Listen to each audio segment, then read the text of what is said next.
Patay sa pananaga ang isang lalaki na papasok lang sana sa trabaho sa Kidapawan City kahapon. Para bigyan ng mukha ang balita, Mobile Journal, Kayla Makatan.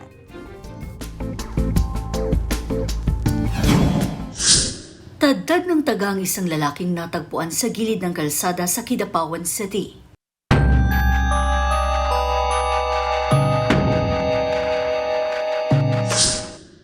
January 8, bandang alas 4:30 ng madaling araw, napansin ng isang residente ang nakahandusay na lalaki sa may puno ng saging sa Barangay Sudap. Sa di kalayuan, may motorsiklo. Itinawag ito ng nakakita sa Kidapawan City Police sa pag-aakalang nagkaroon ng vehicular accident.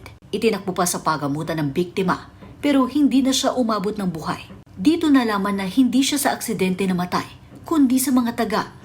Wala silang na-recover na ginamit doon sa pag-hack, pero base doon sa investigation nila na nagkaroon siya ng mga 8 na sugat. Merong putol yung kamay niya, tapos yung hita niya sa ulo niya at buong katawan ay may mga sugat.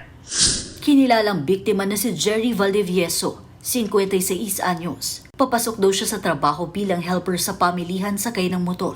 Tingin ng mga pulis, inabangan at hinarang siya ng sospek sa kainatake. Napag-alaman na may kagalit umano ang biktima. Mayroon ng person of interest ang mga pulis, pero pagbibigyan muna ang pamilya ng biktima na magluksa.